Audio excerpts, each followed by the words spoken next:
నమస్తే, నా పేరు Shivaji. Welcome to our channel. నిన్న ప్రధానమంత్రి నరేంద్ర మోడీ గారు ఆంధ్రప్రదేశ్ పర్యటనకు రావడము, కర్నూలులో ఒక ర్యాలీ కావచ్చు, అదేవిధంగా ఒక బహిరంగ సభలో కూడా పాల్గొనడం జరిగింది. ఆ కార్యక్రమం పేరే సూపర్ జిఎస్టీ సూపర్ సేవింగ్స్. ఈ సూపర్ జిఎస్టీ సూపర్ సేవింగ్స్ అంటే ఏంటంటే, దసరాకు ఆయన 140 కోట్ల భారతీయులకు ఒక గిఫ్ట్ ఇచ్చాడు. అదేంటంటే ఆ పన్ను తగ్గించడం అనమాట. ఏదైనా పేదలు కావచ్చు, మధ్యతరగతి ప్రజలు ఎవరైతే ఉన్నారో, నిత్యావసరాలు కావచ్చు, వాళ్ళకు అవసరమైనటువంటివి ఏవైనా కొనుక్కుంటే పన్ను తగ్గించడం జరిగింది. సో 28% ఉన్నటువంటి జిఎస్టీని 18%, 18% ఉన్నదాన్ని 5%, 5% ఉన్నదాన్ని 0% కూడా చేసినారు. దాని మీద వీడియోలు కూడా చేశాము. సో ఏటా మధ్యతరగతి మరియు పేదలకు 15,000 రూపాయలు ఒక్కో కుటుంబానికి, అంటే డబ్బుండే వాళ్ళు కాదు, మధ్యతరగతి వాళ్ళు కావచ్చు, పేదలు కావచ్చు, వాళ్లకు 15,000 రూపాయలు బడ్డన్ అయితే తగ్గించడం జరిగింది. ఈ కార్యక్రమానికి సూపర్ జిఎస్టీ మరియు సూపర్ సేవింగ్స్ కార్యక్రమానికి నరేంద్ర మోడీ గారితో పాటు చంద్రబాబు నాయుడు గారు, నారా లోకేష్ గారు, పవన్ కళ్యాణ్ గారు కూడా పాల్గొనడం జరిగింది. నిన్న మొత్తం ఆ సభకే హైలైట్ గా నారా లోకేష్ గారు నిలిచారు.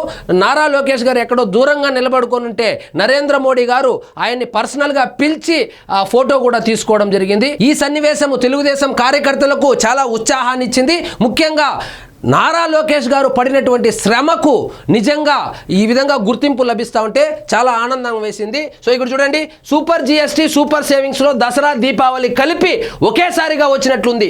అలాంటి సూపర్ పండుగను 140 కోట్ల ప్రజలకు ప్రధానమంత్రి అందించారు. పేద మధ్యతరగతి ప్రజలపై పన్నుల భారం తగ్గించారు. దీంతో ఒక్కో పేద మధ్యతరగతి కుటుంబానికి ఏటా 15,000 రూపాయలు లబ్ధి చేకూరబోతుంది, సేవింగ్స్ అవ్వబోతుంది అని చెప్పి కూడా నారా లోకేష్ గారు అయితే చెప్పుకొచ్చారు. సో నారా లోకేష్ గారు నరేంద్ర మోడీ గారిని పొగడ్తలతో ముంచెత్తారు. నమో ఏ కార్యక్రమం చేపట్టినా అది ఖచ్చితంగా సక్సెస్ అవుతుంది అని చెప్పి చెప్పుకొచ్చారు. నరేంద్ర మోడీ గారికి ఆంధ్రప్రదేశ్ మీద ఉన్నటువంటి ప్రత్యేక ప్రేమ, ఎందుకు ప్రత్యేక ప్రేమ అంటే, రాజకీయ కోణాలు ఉన్నప్పటికీను ఈరోజు ఆయన ప్రధానమంత్రిగా ఉన్నారంటే మన ఎంపీలే కారణం. కాబట్టి ఆయనకు ప్రత్యేకమైనటువంటి ప్రేమ ఆంధ్రప్రదేశ్ మీద ఉంది.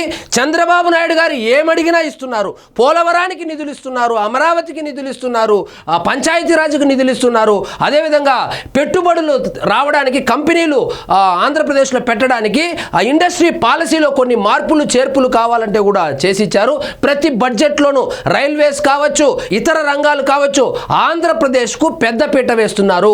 గుజరాత్ని ఏ విధంగా చూసుకుంటాడో అలాగే ఆంధ్రప్రదేశ్ను కూడా చూసుకుంటున్నాడు. ఇప్పుడు నరేంద్ర మోడీ గారికి సొంతిల్లు ఆంధ్రప్రదేశ్ లాగా తయారైంది. ఎందుకు చెప్తున్నారంటే 16 నెలల్లో 4 సార్లు ఇక్కడ కూటమి ప్రభుత్వం ఉంది, బీజేపీ ముఖ్యమంత్రి కాదు, అయినప్పటికీను 4 సార్లు వచ్చారు. 4 సార్లు వచ్చినప్పుడంతా నిన్నటికి నిన్న 13,400 కోట్ల రూపాయలు అభివృద్ధి పనులకు శంకుస్థాపన చేశారు. సో నారా లోకేష్ గారు నిన్న ప్రత్యేక ఆకర్షణగా నిలిచారు. ఇక చూడండి, ఆంధ్రప్రదేశ్ అన్నా, ఇక్కడ ప్రజలన్నా ప్రధాని మోదీకి అపారమైన ప్రేమ. 16 నెలల్లో 4 సార్లు రాష్ట్రానికి వచ్చారు. మనం అడిగిన కోరికలన్నీ తీరుస్తున్నారు. ఎవరు వెళ్ళినా, చంద్రబాబు నాయుడు గారు వెళ్ళినా, నారా లోకేష్ గారు వెళ్ళినా, పవన్ కళ్యాణ్ గారు వెళ్ళినా, ఫైల్ తీసుకెళ్తే క్లియర్ అవుతా ఉంది ఆంధ్రప్రదేశ్కి అయితే కనుక.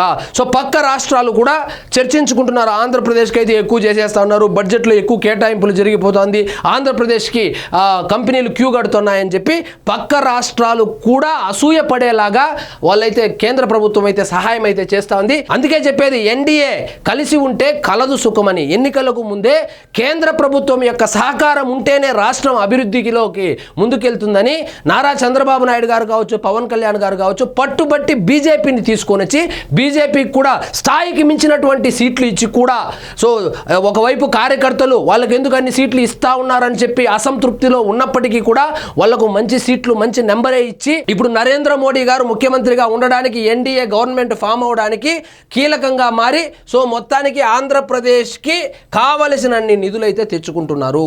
సో ప్రజలకు కూడా కావాల్సింది అదే కదా, సో అదైతే చేస్తున్నారు. మనం అడిగిన కోరికలన్నీ తీరుస్తున్నారు. మన రాష్ట్ర ఐటీ విద్యాశాఖ మంత్రి నారా లోకేష్ కొనియాడారు. మన రాష్ట్రంలో ఉన్నది డబుల్ ఇంజన్ సర్కార్ కాదు, డబుల్ ఇంజన్ బుల్లెట్ ట్రైన్ సర్కార్ అని పునరుద్ఘాటించారు. Kurnool super GST super savings సభలో గురువారం ఆయన మాట్లాడారు. అభివృద్ధిలో రాష్ట్రం నెంబర్ 1 కావాలంటే ప్రభుత్వం కొనసాగింపు చాలా అవసరమన్నారు. ఇప్పుడు గుజరాత్లో 3 సార్లు వరుసగా నరేంద్ర మోడీ గారిని గెలిపిస్తే అక్కడ అద్భుతాలు చేశాడు. సో ఏ గవర్నమెంట్ అయినా కొనసాగింపు ఉంటే అభివృద్ధి ఉంటుంది. అప్పట్లో చంద్రబాబు నాయుడు గారు కంటిన్యూస్గా 2 సార్లు గెలిచాడు కాబట్టి ఈరోజు తెలంగాణ ముఖ్యంగా హైదరాబాద్ అంత అభివృద్ధి చెందడానికి కారణం ఏంటంటే వరుసగా చంద్రబాబు నాయుడు గారు 2 సార్లు గెలవడము.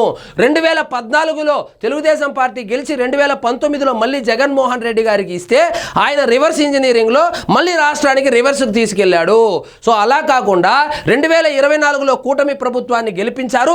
2029లో కూడా కూటమి ప్రభుత్వాన్ని గెలిపిస్తే ఈ అభివృద్ధి కంటిన్యూషన్ ఉంటుంది, ఈ అభివృద్ధి ఇంకా మరింత వేగంగా ముందుకు వెళ్తుందని చెప్పి నారా లోకేష్ గారు అయితే చెప్పుకొచ్చారు. సో మొత్తానికి నిన్న లోకేష్ గారు అయితే ప్రత్యేక ఆకర్షణగా నిలిచారు.